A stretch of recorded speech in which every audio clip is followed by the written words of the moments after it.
Hi guys, welcome to another video. Today I'll be showing you how I made this lovely peplum top. So if you like to see how I created this, kindly keep watching and subscribe to my YouTube channel, okay? Thanks guys. Okay, so I have my pattern. I already drafted it in my previous video. To understand how I went about it, you can go ahead to watch the video. So I already cut out my front and back pieces. I'll be making use of my Ankara fabric to cut out the pieces. I have my zipper, I have my paper stay or my interfacing. I also have my breast pad and my lining. Okay, so now I'm going to go ahead and cut out the pieces. I've already added my sewing allowance by the side of my paper, and on the bottom I added ½ inch. So I'm just going to go ahead, place it on the fabric and cut them out. I've gone ahead to iron the paper stay behind for all the parts. I ironed it completely for every part, but for the back piece I didn't iron it. I left it plain. It's up to you. You can as well iron the back, but I'm trying to manage my paper stay here, so I didn't do that for the back. Next, now I'm going to go ahead and iron my breast pad. So to cut out this breast pad, I'm going to fold it into two. I'm going to measure the length of the middle part and place it on top. I'll be making use of a color chalk, so I see where I'm marking it on my breast pad. So I'm going to go ahead and fold it into two. So I'm going to measure from the shoulder point to where I want my breast pad to start from. I'm starting at this 6-inch point, so I'm going to mark it and then measure it straight to the other side, because I don't want it to join with the neckline, and so I won't have issues when I'm joining the neckline. So I'm going to fold my interfacing into two and then put it on top. Mark where I marked my fabric, and then also mark it on the breast pad.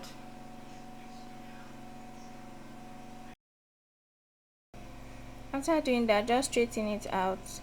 I'm going to place my tape on the underbust. That's where I want my breast part to stop. So I'm just going to measure from there to my underbust. My underbust is 15, so I'm just marking the same thing on both sides of my pattern. After marking, I'll just go ahead, draw a straight line and then close it up. Then connect this line to the other parts. Just create the curve like so, so it will be exactly like what we have. Then cut it out.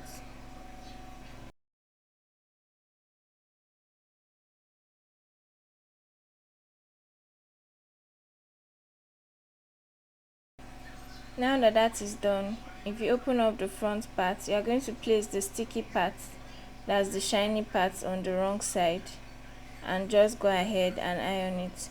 So before we iron it, I'm going to do the side parts, the side pieces.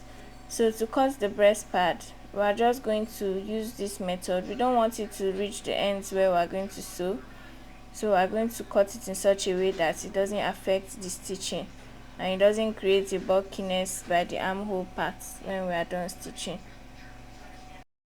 Make sure you are working with the right side, that's the left side of your breast princess dart, and the right side. So to create this breast part for this part, we are not going to make it straight like the middle part. We are going to create like a curve on this part. So I'm going to go ahead and measure how far into the princess that I want my cup to be. So I'm going to work with about 5 inches from the dart point into the breast dart. So go ahead and fold your breast pad into two, right sides facing right sides, and measure about 6 or 5 inches in, and then place your side dart on it, that's the side part of your pattern, and then just go ahead and trace the lines of where the curve follows to the underbust point, and then go ahead and connect the dots from that 6-inch point and just create a curve with your free hand. Go ahead and cut it out, and you have your breast part for the side that's ready. So after cutting it out, just go ahead and open it and place your darts on it and just iron it with a hot iron. If there are any edges out, you can trim it off after you are done ironing. But this is all for the breast part aspect. You can use a thicker breast part if you want a stronger result. I've gone ahead to iron it down with my iron and it stays properly. Make sure you trim out any excess breast part by the edge. I'm going to place the right side to the right side and stitch from the lower part up to the armhole dart and show you what I have. But for the back piece, I'm also going to stitch the right sides facing right sides. Make sure you arrange your front your right side from your left side so you don't make mistakes for the back piece. I also stitch the lining for the front and the back and show you what I have. After stitching, this is what I have. As you can see, the princess bustier is already coming to shape. I stitched the inner part and this is what we have. You stitch ½ inch in all the way from the lower part to the armhole.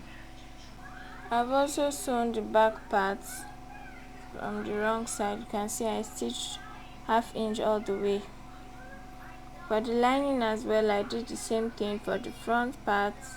You can see the front part is coming out even if I didn't even put any breast part, and I did for the back piece as well. So I'm going to go ahead and iron it and show you what I have. So I'm going ahead to iron everything and it's sleeping properly. The back pieces are alright. I've ironed everything down and also the front bodies. So the next thing we're going to do is to notch this front part. Notch all the parts properly. Make sure you don't cut on the stitch. If at all you cut on the stitch, just go ahead and stitch on it, but make sure you don't cut on the stitch. So after notching it with my scissors, I'm just trimming off the excess fabric so it's not too bulky by the time I'm done ironing it. So you trim all the way, and then go ahead and use your ball to iron it so it gives a good curve. This is me as I'm done ironing it, and this is what it looks like. If you want it to be firmer, you can use a thicker breast pad. I use the medium size, so you can use the harder one to make it stand more. Alright, the next thing I'm going to do is to join with my lining. I'm going to sew on the neckline and then stitch on top, give it a double stitch to just make it lie down inside. So go ahead, turn your lining right sides facing right sides and just stitch it all the way. And when you're ironing, make sure you open up this part that we stitched so that it's lying down properly. So let's go ahead and stitch the neck and I'll show you what I have. Okay, so I'm done stitching the neckline. I also stitched the sides so it will give me like a neat finish on the inside. I stitched this side and I stitched the other side. So for the back piece, I joined the neckline all the way from the neck to the zipper point, and then I also stitched the side. So we're left with the armhole open. I did the same thing for the other side. So the next thing I'm going to do is to sew the armhole. I'm going to arrange them like so and then place this on top. So sorry you can't see this part properly. So you turn it like so and turn the other part to give it an invisible finish on the inside. After turning it, you just stitch on it and then you have a neat finish. I'm going to do the same thing for the left hand and I'll show you what I'm done stitching. So I'm done stitching the shoulder part and it looks clean on the inside. I'm going to go ahead and mark my zipper points just before I join the front and the back. So I'm marking 1.5 inch from the top to the bottom, and I'm going to go ahead and use my pin to hold it down. I don't want to stitch it down so I don't have to start losing again when I'm done. So I'll just hold it down with my pin like so, from the top to bottom. After that, I'm going to open it up and then put my measurements. I'm going to input my measurements for the bust and the waistline, and then just connect the line straight downwards. So on this point where the armhole stops, I'll place my bust measurements, divide your bust into 4, and then just mark wherever it stops. Same thing I'm going to do for the waistline.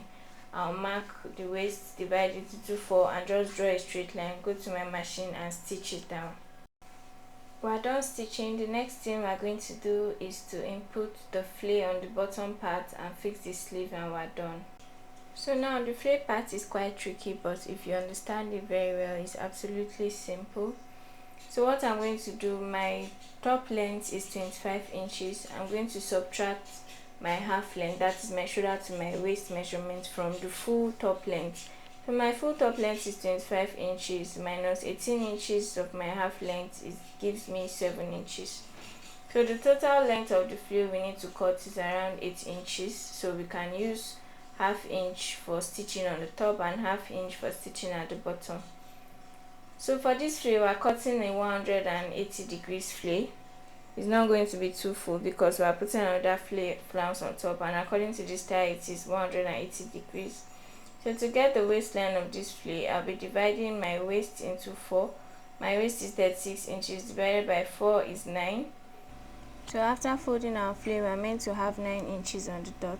Another method to use is the 36 divided by 3.14 inches, that is the pi, which is 11.46, but I'm approximating it to 11.5. So that's the depth we're going to be using for the flay. So all in all, you can use the two methods to cross-check if your flay is correct and you're on the right track. So the first thing I'm going to do is to fold my fabric. To know the exact amount you'll be needing, just add your depth, that's what you got after dividing your waist by 3.14. You add it plus the length of the flay. The length of my flay is 8 inches and my depth is 11.5. So altogether I have about 19.5 inches. So I'll be needing a total of 20 inches or more to be on a safe path. So I'm marking 20 inches on my fabric, and I'm going to fold it into 2. So by folding it into 2, I'm taking one end and putting on the other end, and then I'm just going to go ahead and take that folded end and cross it over to the covered side, that's the straight part, as you see me doing. I'm just going to create like a triangular look, like so. Make sure your fabric is straightened out properly. So after folding, you are going to have to cross check with your tape to make sure it's exactly around 20 inches or more by just 1 inch. After marking mine, after measuring, I discovered that mine was longer with about 1 inches, but it was still safe, so we can work with that. It's better to be more than for it to be less. So I'm just marking my 20 inches all the way because we'll be needing 19.5 inches, but I'm marking 20 inches just to be safe, and I know that the fabric is enough. The next thing I'm doing is to insert my waist depth of 11.5 inches. So I'm just marking 11.5 inches from the pointed area of the flay across, and then I'm going to go ahead and draw a straight line. So after drawing this line, I'm going to cross check with the length of my flay. Remember, our length of our flay is 8 inches, so I'm just going to mark 8 inches all the way, and then cross check with the waist length of 9 inches. So we have around 9.5 inches after checking with the tape.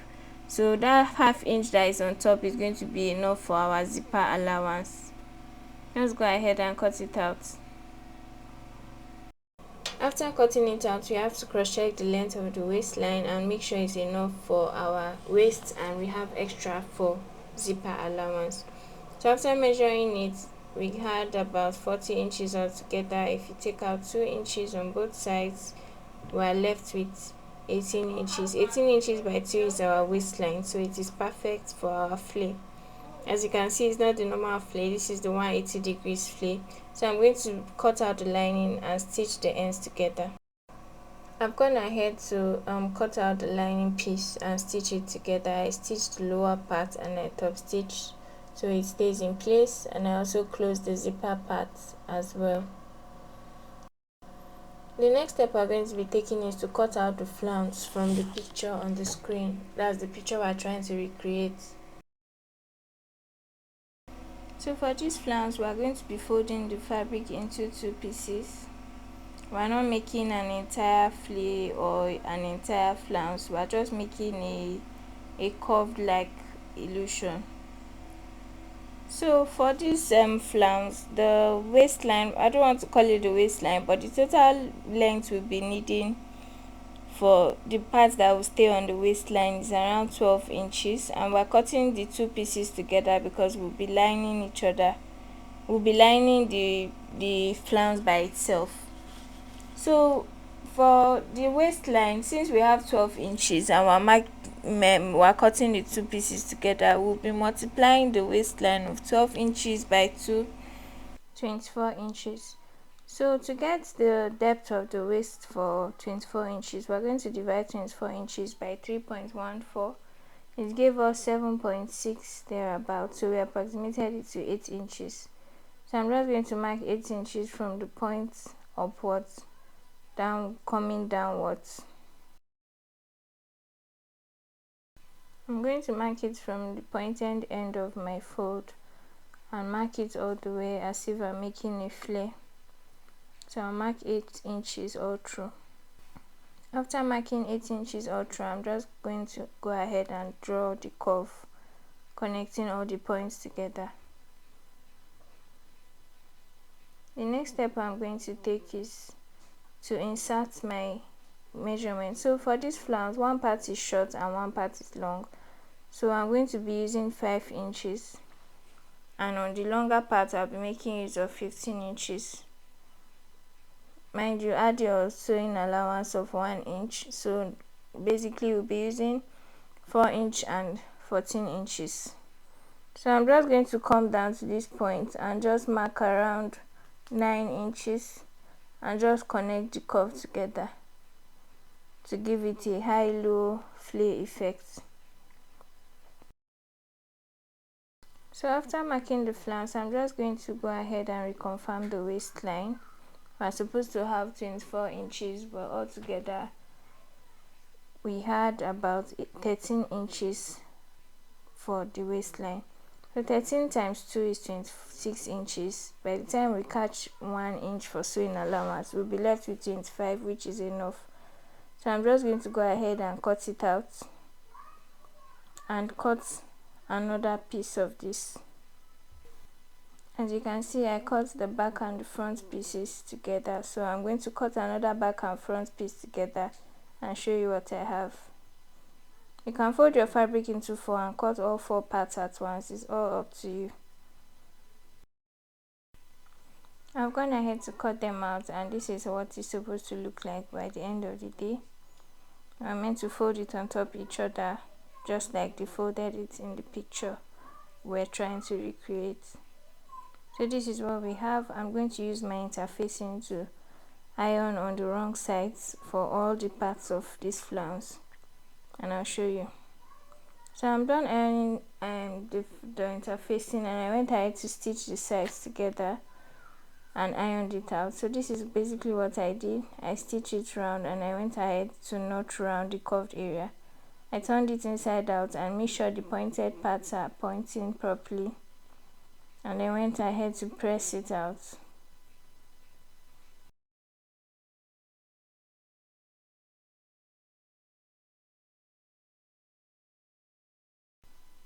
This is what we have finally, and it's time to insert it on our flay. So we bring back our flay and then we fold into 2 and mark out the 2 inches that we added for the sewing allowance. I'm going to use my pin to hold it down. You can stitch it down with your machine, but I'll be using my pin because I don't want to have to start losing all over again. So I'm just going to go ahead, mark 2 inches all around and pin it with my pin. So when you are done pinning, you turn it inside out and make sure it's at the middle of the flay. I'm just trimming out the excess of my lining. So by the time I turn it out, I'm going to place the flounce just like they did in the picture. I'm going to place the flounce from the beginning of the waistline in front. I'm just placing it the way they did in the picture, and I'm folding it and using my pin to hold it down. So when I'm stitching, I don't have to start rearranging and doing all that. So just go ahead and pin it down all through. Place the second one as well.